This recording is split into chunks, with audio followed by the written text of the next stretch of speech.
Hey, what's happening all Friday, the 11th of August. So today we have had a couple things happen this week. It's CPI come in, we had the producer price index come in today. It's all had some influence. But first, I want to talk about what we've talked about a few times. Going to the website, aaron.chapman.com, scrolling down to the donate area, right? We are still pushing the campaign to help and push money to aid those who are combating human trafficking.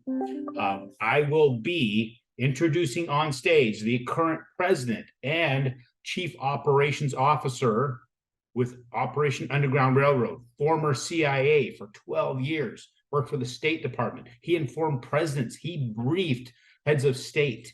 And this guy has been the one who has been in charge of planning and leading many operations to bring over 200 people out of slavery, basically, and put away a lot of people, a lot of human traffickers. This guy's somebody you definitely want to meet. His name is Matt Osborne.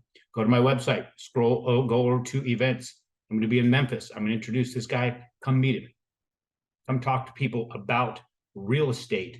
It doesn't have to be about Memphis real estate. Even it doesn't have to be about the people that are there. It has to be about what you need to do to be successful as a real estate investor and take that information back to the people you're working with, whoever that might be, whoever you're choosing to work with. If they're doing for you, don't walk away from them, right? Continue to work with them, but get more information. Be more informed. Okay, now let's talk about being more informed. So the CPI comes out, it looked very, very favorable this week. Now, the CPI, you and I both know it's cooked bullshit, right? But it's enough to be favorable that you thought it would help bonds. It started to. But then we had a 30-year bond auction that flipped everything around. It got very, very ugly yesterday. Many people are claiming float. I claim lock all the time, right? But we're working our way up to the upper channel, upper part of that channel, the downward channel. We still say, hey, we should be locking just in case. With CPI is going to come in, it could push it to the top.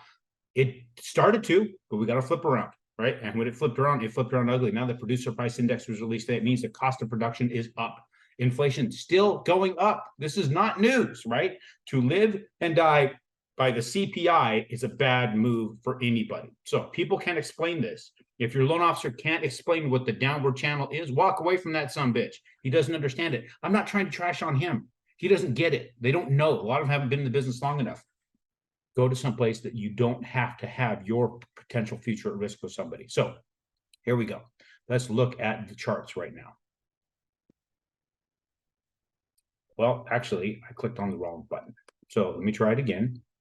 Let's do the share screen. Here we go. All right. So back into the charts. As we see, this downward channel is staying very, very strong. It's continued to stay strong in this downward channel.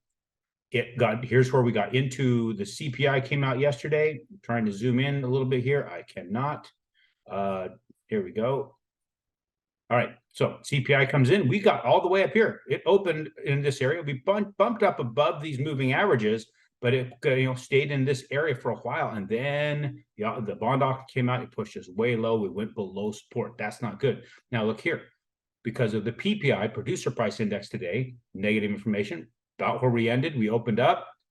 Look, we slammed all the way to almost to the bottom of this channel. And I could be slightly off on how this channel is. That could be the bottom of the channel for what traders are looking at. We could be a little bit wider than that, but it could very well be right there. We're at the bottom of the channel. We could bounce off it, come back. I think we're going to stay in the channel. I could be wrong. I think we're going to stay in there. We're going to continue to keep working our way downward. Rates are going to keep going up. If you're not locking, you're risking. Period. That's what you're doing. And if you're trying to shop around for the right time to lock those interest rates, the right time to lock is lock. Period. If you can, and the more you wait, the more you shop, the higher they go because it's heading downward. Therefore, the rates are heading upward. They're going to keep trending that way. I don't know what to tell you. It's the way it is. I can't stop it. Nobody else can stop it. People are telling you otherwise, don't know what they're talking about. So just call myself, call Scotty. We'll talk you through it. Talk to you on Tuesday.